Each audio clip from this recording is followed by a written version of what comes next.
Dear students, class 6, 7th एवं 8th, आप लोगों के लिए ये संस्कृत के जो मूल धातुएं हैं उसको डाल रहा हूँ। इन मूल धातुओं के लट लकार, लंग लकार, लिट लकार, लोट लकार और विधि लिंग में क्या रूप होता है, कैसे शुरुआत होती है, प्रथम पुरुष एक वचन में, ये सारे मैं डाल दिया हूँ। आप लोग ध्यान से देखेंगे। जैसे पहला है जी। जी का अर्थ होता है जीतना। जैसे बच्चों को क्या होता है कि जी लिखने नहीं आता है और उसका अर्थ भी नहीं पता रहता है, तो जी का अर्थ होता है जीतना, जिसका अर्थ होता है जयति। ये जी धातु है, जी का अर्थ होता है जीतना, जयति। फिर लिट लकार में जश्यति, ती है तो श्यति इसमें जुड़ जाता है। श्यति सतह से अंति रूप चलता है। इसमें लट लकार में तीता हंति चलता है, लंग लकार में तौता मन चलता है, लोट लकार में तूता मंतु और विधि लिंग में एतेताम एयुः, इस तरह से रूप चलता है। तो जी मतलब जीतना। उसी तरह से गर्ज, गर्ज मीन्स गर्जना, तो गर्जती, गर्जिष्यति, अगर्जत, गर्जतु और गर्जित। उस तरह से धाव धातु है। धाव का अर्थ होता है दौड़ना। जैसे मैं कहूँ कि बच्चा दौड़ता है तो बालकः धावति, और बालक दौड़ेगा तो बालकः धाविष्यति। बालक दौड़ा था, बालकः अधावत। बालक दौड़े, बालकः धावतु। इस तरह से आगे भी देखेंगे तो मिलेगा कि बालक को दौड़ना चाहिए तो बालकः धावेत। तो इस तरह से आप ध्यान दें।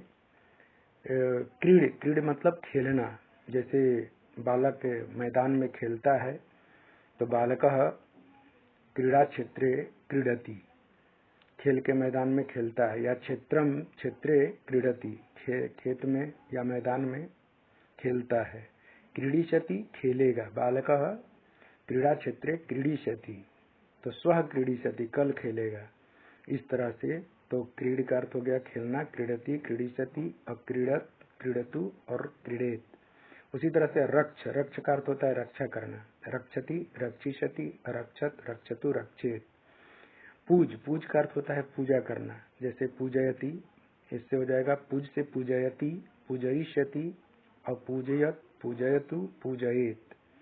वद, वद का अर्थ होता है बोलना। जैसे आ गया वदति, वदति का मूल धातु क्या है, तो वद धातु। और बच्चों को पता ही नहीं चलता कि वद होगा कि वदति होगा कि क्या होगा, कुछ पता ही नहीं चलता। इसलिए मूल धातुओं के लिए मैं ये भेजा हूँ आपके लिए वीडियो कि मूल धातु को जरूर पहचानें। वदति, वदिष्यति, अवदत, वदतु और वदेत। उसी तरह से सिद्ध, सिद्ध मतलब सिद्ध करना, सिद्ध्यति, सिद्ध्यति, सिद्ध्यति।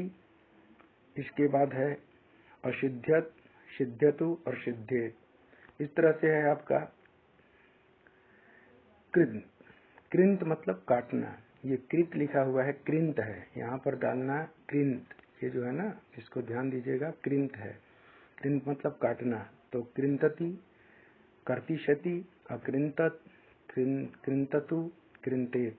उसी तरह से रच, रच मतलब रचना करना, रचयति, रचयिष्यति, अरचत, रचयतु और रचयेत। उसी तरह से सद, सद मतलब दुखी होना, शीदति, शत्स्यति, अशीदत, शीदतु, शीदेत।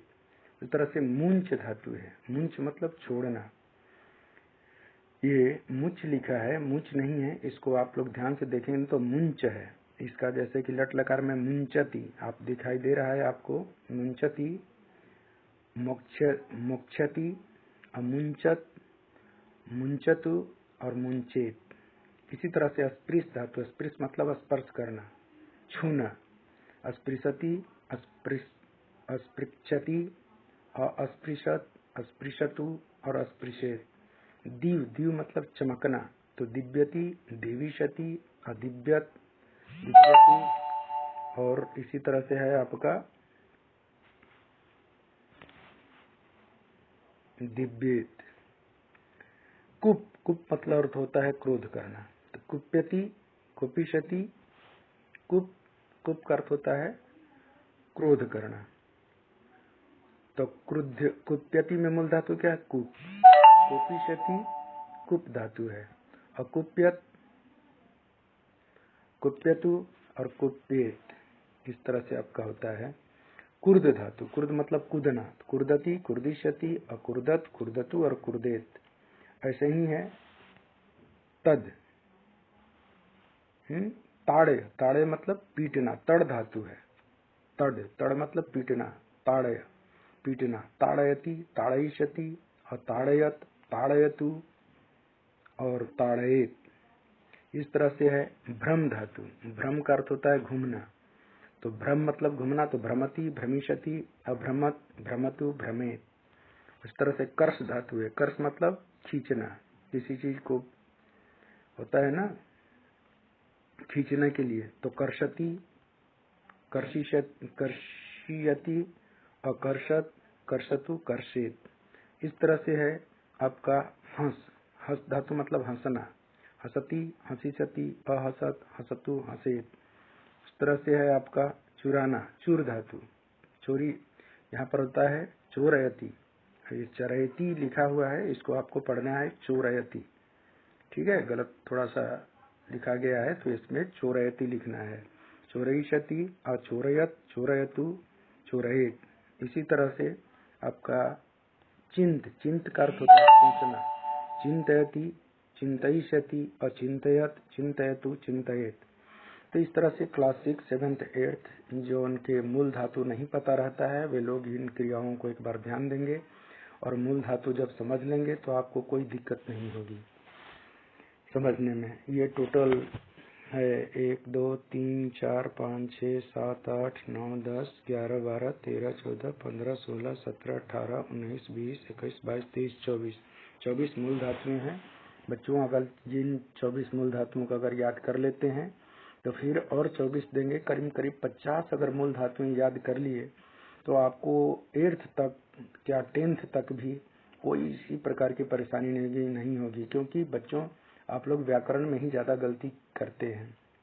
तो उस व्याकरण को सुधारने के लिए, जैसे इंग्लिश में अगर वर्ब नहीं याद है तो हम एक लाइन ट्रांसलेशन नहीं लिख सकते, नहीं बना सकते किसी के सामने, या हम एक लाइन स्पीकिंग इंग्लिश में नहीं कर सकते, क्योंकि सामने हिंदी में तो आ रहा है कि वह बोलता है और बोलना का स्पीक मुझे मालूम ही नहीं है, तो हम कैसे उसको अनुवाद कर सकते हैं।